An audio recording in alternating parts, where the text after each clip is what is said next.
युद्धाला विचारांची धार हवी, नव्या दमाच्या पिढीला संविधानाची साथ हवी। आता नुसतं बोलून चालणार नाही, आता नुसतं बोलून चालणार नाही, तर कृतीतून सिद्ध करूया देशाच्या या भविष्याला, संविधानातून समृद्ध करूया देशाच्या या भविष्याला, संविधानातून समृद्ध करूया। नमस्कार, मी Kumari Neha Bajrang Jadhav, doctor D Y. Patil college of engineering and technology, Kasaba Bawada, कोल्हापूरची विद्यार्थिनी। आज या ऑनलाईन माध्यमातून माझ्या समोर उपस्थित असणाऱ्या सर्व परीक्षकांना तसेच माझ्या तमाम देशप्रेमी तरुण बांधवांना नमस्कार करून मांडते माझा ज्वलंत विषय, भारतीय तरुणाई, संविधानाची जाणीव आणि देशाचे भविष्य। मित्रांनो, संविधान हा शब्द जरी कानावर पडला तरी आपल्याला आठवतो तो 2 वर्ष 11 महिने 18 दिवसांचा प्रदीर्घ संघर्ष, जेव्हा डॉक्टर बाबासाहेब आंबेडकर, सरदार पटेल, पंडित जवाहरलाल नेहरू हे संविधानावरती चर्चा करत होते। त्यावेळेस त्यांच्या डोळ्यासमोर फक्त त्यावेळचा तत्कालीन भारत नव्हता, तर त्यांच्या डोळ्यासमोर होता आजचा 2026चा हा तरुण भारत। त्यांनी दिलेलं संविधान हा जगातील सर्वात श्रेष्ठ का आहे, कारण जिथे बाहेरच्या देशातील स्त्रियांना स्वतःच्या मतदानासाठी शतकानुशतके लढा द्यावा लागला, तिथे माझ्या संविधानाने पहिल्या दिवसापासून प्रत्येक नागरिकाला एक माणूस आणि एक मूल्य हा अधिकार दिला। या गोष्टीची जाणीव आजच्या तरुणाईला आहे का?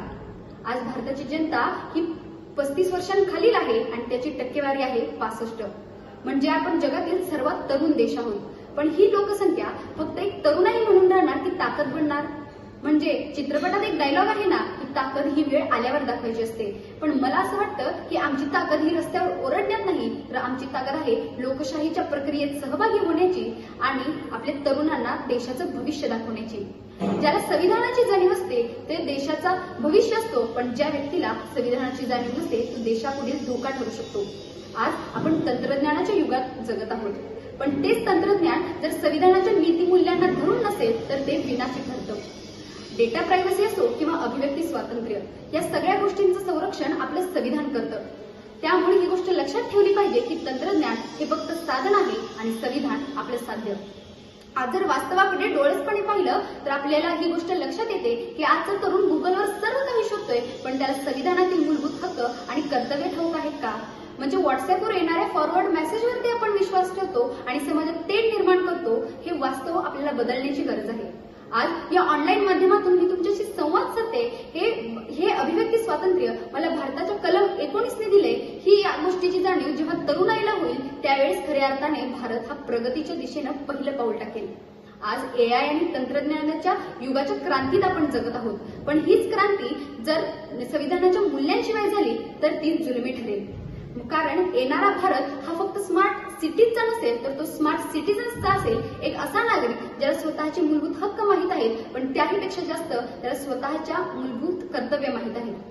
आजचा तरुण ज्यावेळेस जातीपातीच्या पलीकडे जाऊन एक भारतीय म्हणून विचार करेल त्यावेळेस खऱ्या अर्थाने आपल्याला भारतीय संविधानाची जाणीव झाली असं मी म्हणेन। भारतीय संविधानाने आपल्याला मूलभूत हक्क दिले, पण आपण आपल्या कर्तव्याकडे पाठ फिरवली आहे का?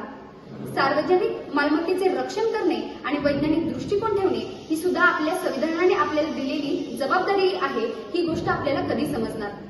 इथे मला 2 ओळी मांडाव्याशा वाटतात की संविधान हातात नाही तर विचारात असावं। संविधान हातात नाही तर विचारात असावं, फक्त वाचून नाही तर जगून समजावं।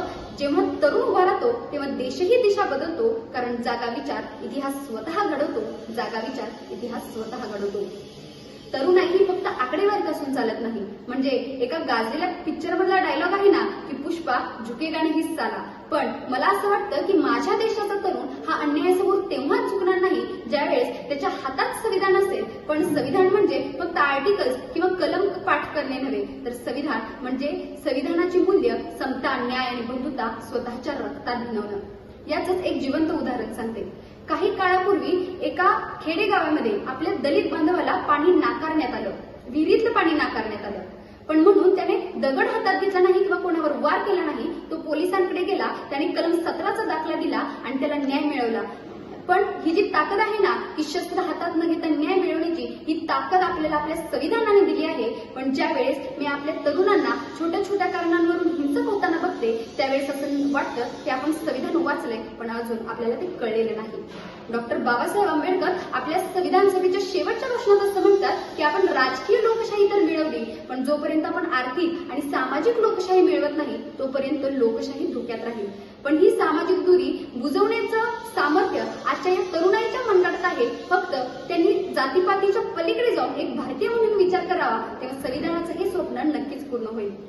आपल्या देशाचं भविष्य हे संविधान किंवा संसद बसलेल्या त्या 543 लोकांवरती अवलंबून नाही, तर ते अवलंबून आहे आज या ऑनलाईन माध्यमातून माझ्या समोर बसलेल्या शेकडो युवकांवर. उद्याचे IAS, IPS, डॉक्टर, इंजिनियर्स, उद्याचे राजकारणी तुम्ही आहात. जर तुमच्या निर्णयात संविधान असेल तर या देशाला महासत्ता बनण्याचं स्वप्न नक्कीच पूर्ण होईल. जेव्हा एखादा तरुण सरकारी कार्यालयात कुणावरती तरी भ्रष्टाचार होताना पाहतो आणि संविधानाचा आधार घेऊन तो प्रश्न विचारतो, त्यावेळेस खऱ्या अर्थानं देश जिंकतो. ज्यावेळेस एखादी तरुणी रात्रीच्या वेळी अंधारात निर्भयपणे चालते आणि संविधानाने तिला दिलेल्या सुरक्षेवरती तिला विश्वास असतो, त्यावेळेस लोकशाही यशस्वी असते. आणि ज्यावेळेस माझ्या देशाचा तरुण कुठल्याही फेक न्यूजला बळी न पडता संविधानाच्या चौकटीत राहून निषेध नोंदवतो, त्यावेळेस भविष्य उज्ज्वल असतं. हे शक्य आहे जर संविधानाच्या मदतीमुळे एक चहा विकणारा मुलगा देशाचा पंतप्रधान होऊ शकतो आणि एका गरीब घरातील मुलगी राष्ट्रपती बनू शकते, तर हो, हे नक्कीच शक्य आहे. शेवटी जाता जाता मी इतकंच म्हणेन की नव्या युगाचा नवा भारत आपण घडवूया, नव्या युगाचा नवा भारत आपण घडूया. ना जात ना धर्म, फक्त भारतीय हीच ओळख आपण सांगूया, फक्त भारतीय हीच ओळख आपण सांगूया. धन्यवाद. प्रेक्षक हो, तुम्हाला आमच्या स्पर्धकाचा व्हिडिओ नक्कीच आवडला असेल. आता या स्पर्धकाला जिंकवून देण्यासाठी तुम्ही सुद्धा मदत करू शकता. या स्पर्धकाचा व्हिडिओ लाईक करून, तसेच स्पर्धकाला प्रेरित करण्यासाठी त्या व्हिडिओवर कमेंट करून आणि हो, जास्तीत जास्त लोकांपर्यंत हा व्हिडिओ शेअर करून. प्रबोधन बहुउद्देशीय संस्था ही महाराष्ट्रातील कानाकोपऱ्यात विविध सामाजिक आणि शैक्षणिक उपक्रम घेत असते. ही स्पर्धा सुद्धा या उपक्रमाचा एक भाग आहे आणि हो, या परिवाराचा तुम्ही एक हिस्सा पण होऊ शकता. प्रबोधन मधील विविध उपक्रमांचे अपडेट मिळवण्यासाठी या चॅनलला नक्कीच सबस्क्राईब करा. आणि हो, हा व्हिडिओ शेवटपर्यंत पाहिल्याबद्दल आपल्या सर्वांचे मनपूर्वक आभार.